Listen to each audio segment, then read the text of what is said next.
கோபுரமான நிலைமை.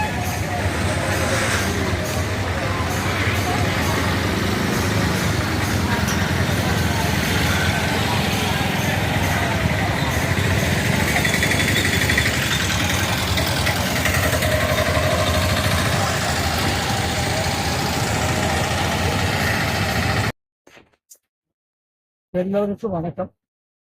நான் இப்போ மண்டச்சாடு பகவதியம்மன் செம்பிழுந்த நடைமுறை நான் சம்சாரிக்கின்றது. இന്നലെ സംസാരിച്ച இந்த சுக்கரனுடைய பகுதியை இன்னும் സംസാരിക്കാനുണ്ട്.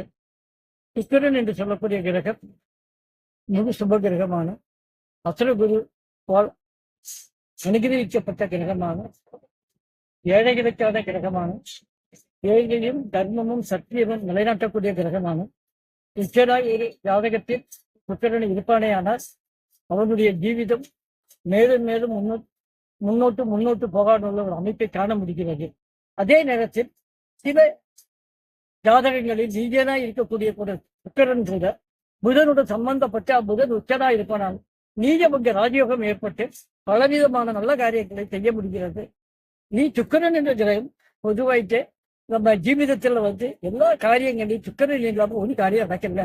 சுக்கிரன் என்று சொன்னால் பணம் மாத்திரமல்ல, கலைகள் சகல விதமான கலைகளுக்கும் பக்தி யுக்தி சக்தி போன்ற பலவிதமான காரியங்களை நிலைநாட்டக்கூடிய ஒரே கிரகம் சுக்கிரனான சுக்கிரனை நாம் சுக்கிரனுடைய அவதாரமாக சொல்லக்கூடிய மகாலட்சுமி தியானிப்போமே. ஆனால் நம்ம இப்போ அருகில் இருக்கக்கூடிய மண்டைக்காடு பகவதியை தியானிப்போமே. ஆனால் நம்மளுடைய ஜீவிதத்தில் சுக்கிரனுடைய அனுகிரகம் மேலும் மேலும் கிட்டி மேலும் மேலும் நாம் நல்ல உயர்ந்த நிலையை அடைய முடியும் என்று இந்த மண்டைக்காடு அம்மனை தியானிச்சா சுக்கிர நல்லா இருக்குமா? எல்லா மண்டைக்காடு மாத்திரம் இல்ல, எல்லா தேவியுமே சுக்கிரன். அனைத்து தேவிகளுக்கும் ஒரே தேவியாக இருக்கக்கூடிய மகாலட்சுமி என்று சொல்லக்கூடிய தேவியான சுக்கிரனுடைய தெய்வமாயிட்டு பறையனுண்டு, உயர்ந்த தேவதையாயிட்டு பறையனுண்டு. எல்லா தேவியும் ஒண்ணு வரல, பேரு மாத்திரமே வேறையாக.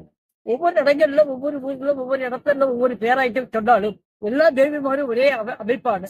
இனி மண்டைக்காடு தேவிக்கு சில பிரத்யேக சுபாவங்களுக்கு உண்டு, சில பிரத்யேக அமைப்புகளும் உண்டு. அது என்னன்னு கேட்டா சரி, சர்ப்ப சம்பந்தமாയിട്ടുள்ள பல கஷ்டங்களை நிவர்த்தி செய்யக்கூடிய ஒரே கோவில் மண்டைக்காடு பகவதியம்மன் கோவில்.